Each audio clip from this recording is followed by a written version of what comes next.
因为从体育大学跑到这边来就觉得好远呀。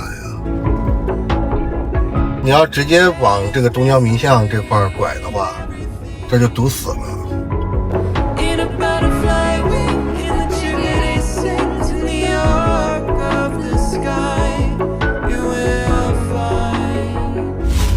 Now we are in the longest alley in Beijing, Dongjiaomin Lane. This alley is famous because it was the area where the embassies of various countries in China were located after Opium War.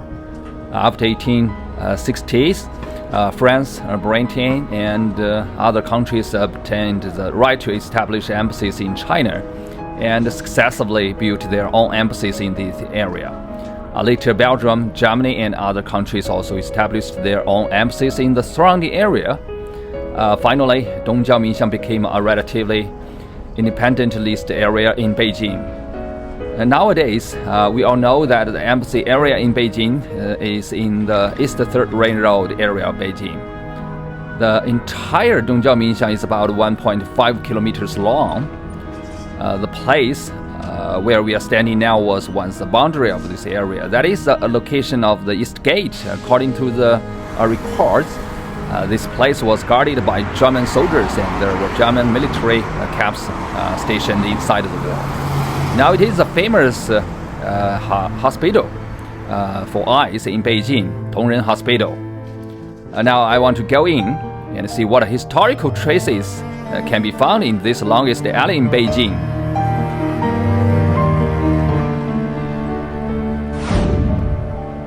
History of this alley can be traced back to the Yuan dynasty.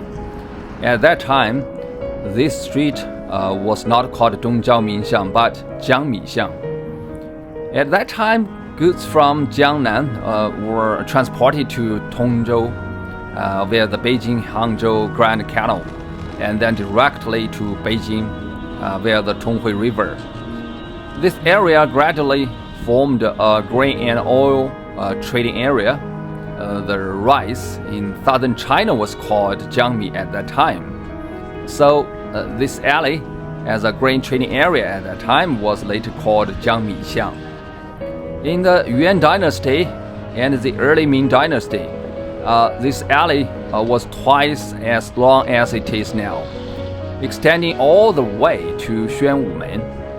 Later, due to the construction of the Ming Palace in the Ming Dynasty, which is today's Forbidden City. The chessboard street in front of the Forbidden City separated this alley from the middle, and it became today's East and West streets. Now, let's continue to walk inside and continue to look for the remains of the embassy area.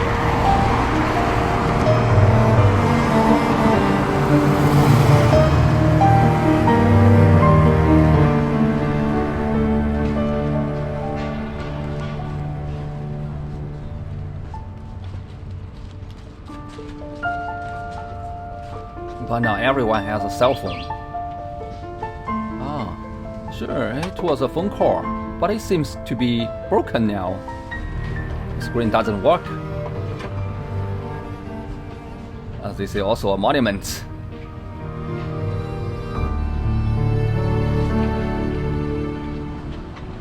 We come to this position. You can see this building, probably an old building with 2 floors. This stone basically appears like this. This is style of European architecture back then. The European architecture, most of the time when building the embassy, or have the eclectic approach to construction. Then use the blue stone as a base. Then I guess when you get to the front, you can see a lot of like the building like this. That is in Chinese traditional buildings rarely use this style. So we had all the wooden building. This is also the old building left over from back then. So today it has become the residence of Beijing. Look at this. This is such a space cabinet. This is a lot of batteries in it. We can see there are a lot of electric bicycles. When your battery is dead, the battery can be removed here. I will come as a supplementary. That is so convenient. Now we find that there are fewer people and cars on the street. This is because we just walked past the Tongren Hospital, which is a famous hospital to eyes in China. Patients with eyes problem from all over the country come to this hospital for treatment. Most of the people we saw in front of are tourists. There are many such shared bicycles on the roadside in Beijing. Tourists can easily rent such bicycle by scanning the code through WeChat or Alipay, and then ride bicycles through the streets and alleys of Beijing. It is very convenient. I especially bought such a book, the Hutong Bible, to learn about the stories in each Hutong.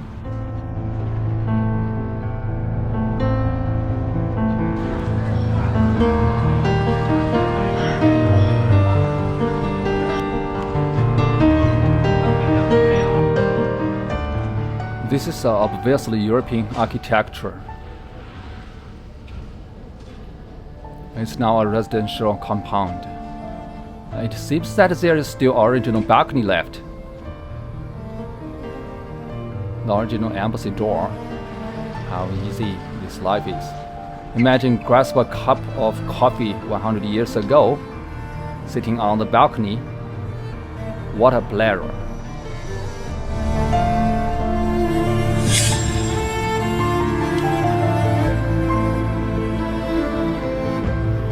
According to the map, this area should be the original Belgium embassy.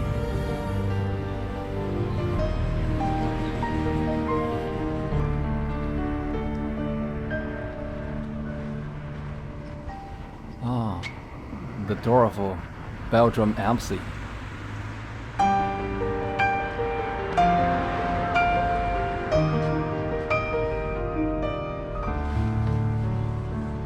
There are many young people on the street coming here to take pictures, and some young people also choose to take wedding photos here. In my ancient memory, there's a familiar face. Well-preserved Catholic Church, St. Michael's Cathedral is here. St. Michael's Cathedral was also a sporting one in the embassy's district. This building is completely preserved. In my dreams, every detail feels like yesterday. She and my ancient memory.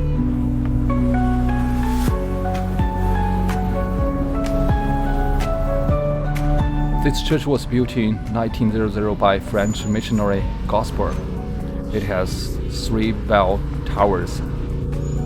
It was used to European Gothic architecture.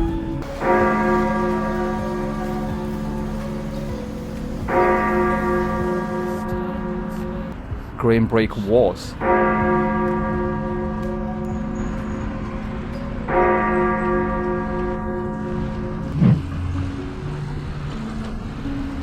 In China, there are Catholicism, Christianity, and Orthodoxy, but Catholicism and Christianity are more prosperous among them. In the east, to Guangchang, East Road. In the west, parallel to Tiananmen East Street in the north. There were 4 Catholic churches in Beijing in history, one in the east, the other in the west, and the other in the south. Although this one was built relatively late, it was started in 1900 and completed in 1904. It was built by the French. The land originally belonged to the French embassy, and later it was given to the church to build this church. This is St. Michael's Church we see today. This church was not destroyed in later history, so it is well preserved. If I have the opportunity in the future, I will go and see what the other Catholic churches in Beijing are like now. I will take you there later.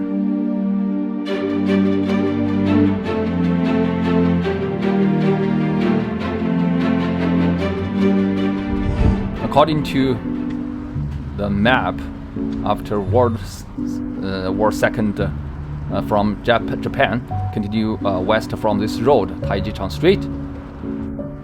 This is original French embassy district. This is original German embassy district. We can see the current building in the French embassy called this house in French embassy is still intact. Look at the past. How much has changed.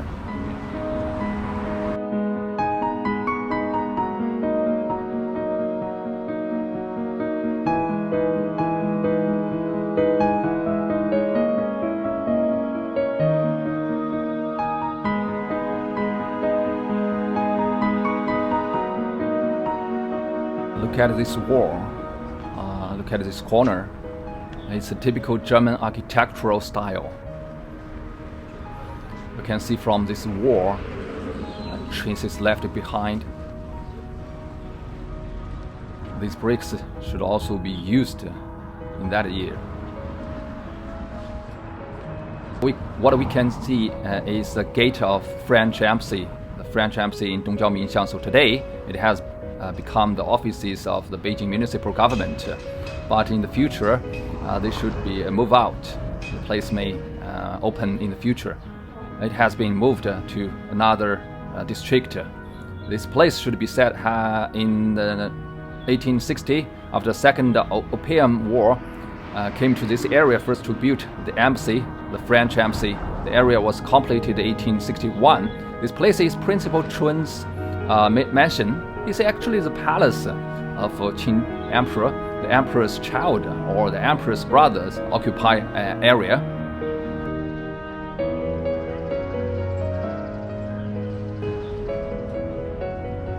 Look at this tree. Do we see a sign here? Ancient tree level 2. The ancient trees in Beijing usually have hundreds of years or carried a brand like this. Its color red or green. This brand was written in Qing Dynasty. It's green. It's 100 years old. If it's red, maybe 500 years old. We can take a look in the future. How are the trees in Beijing divided? This tree was planted in Qing Dynasty. It has been over 100 years. It's bigger than me. The building is completely new architecture. This was also embassy quarter, where he didn't stay any remain, has been demolished. What we can see in my right, left so many buildings. This is a site of post office established. This is a French post office, French embassy from Taiji Chang Street all the way to this location. It's all French embassy. You can imagine after the Second Opium War, France in the north, Beijing's influence in China is very, very big. The carving below the windows is really beautiful.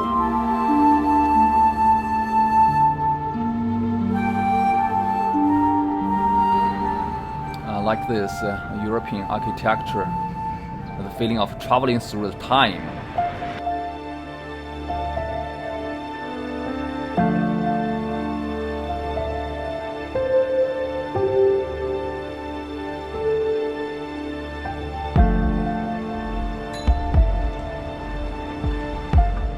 Inside the embassy area at present is Beijing's municipal offices, but through the appearance of these, look at the building outside. Only we can blurredly see that the embassy's traces. It's a really interesting feeling. It's like crossing. The left hand is modern, the right hand is past. This whole area is Japanese embassy.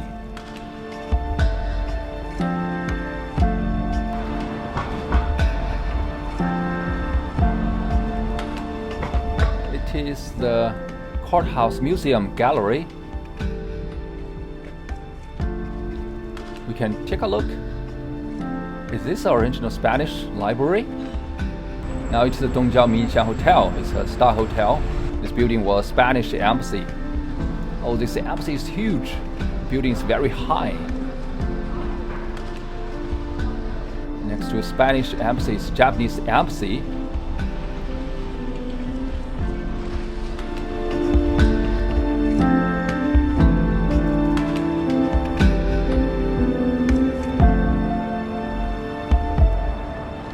This building is now Chinese Court Museum.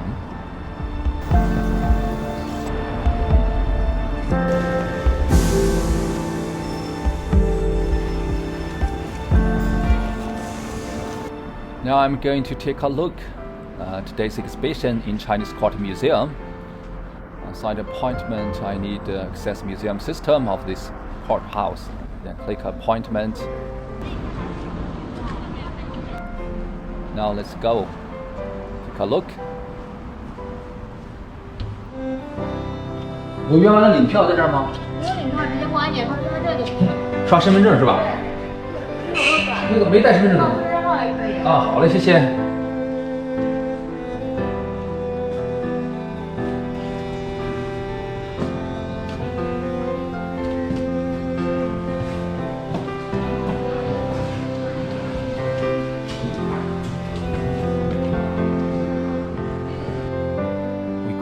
From past to today, modern Chinese cities. This is the home, Chinese court, a small courtroom. This name is a virtual court. And in the middle is 待被告上庭，判决你无期徒刑。立即执行。退庭。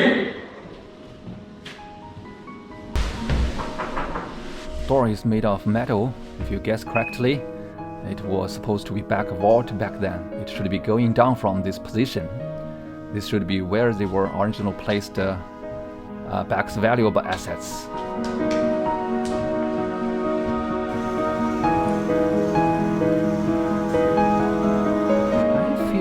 Bit strange. Why is it in the courthouse museum?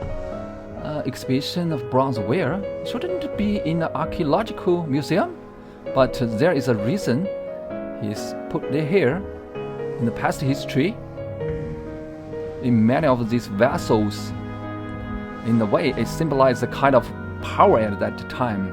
It symbolized a kind of court at that time. It's a referee office that shows these bronzes.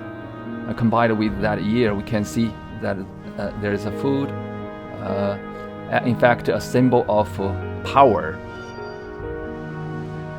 That in fact, these bronzes, they are not available to ordinary people at home. Basically, in Shang and Zhou, for noble usage, there is a fireplace from the past.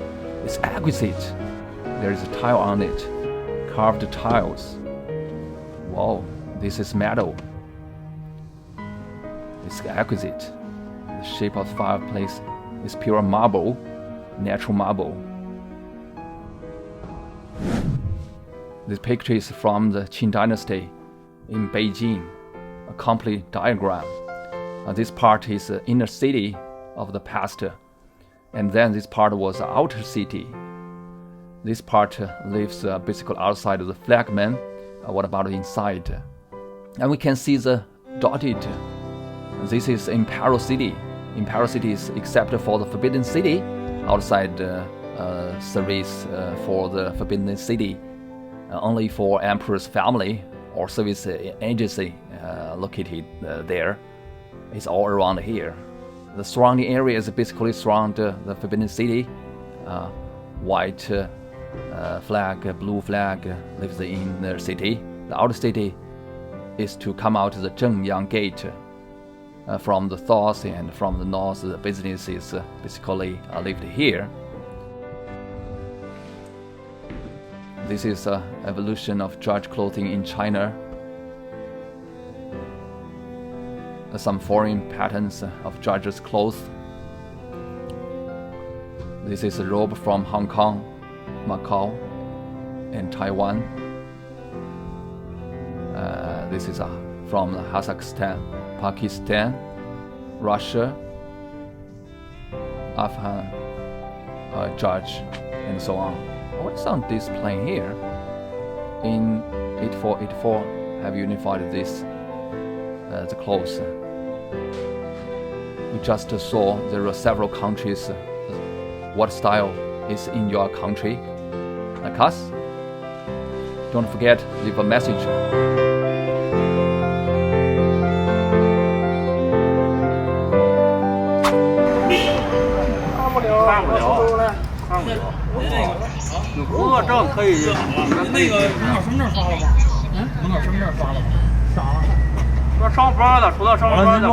我说我过来溜达溜达看看。哦，这里边都是单位了。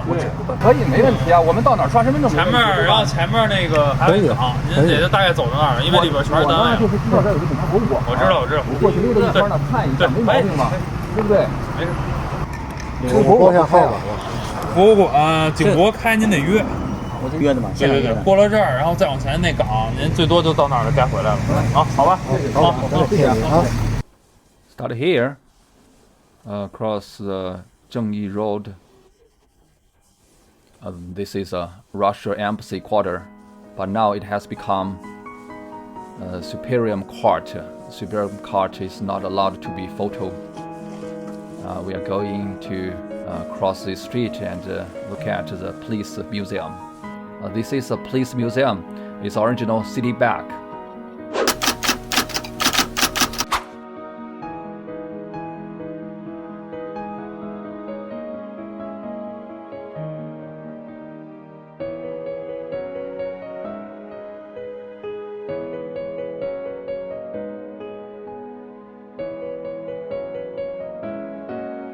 Because camera is prohibited. Now we are going to scan a bicycle. Take a look inside.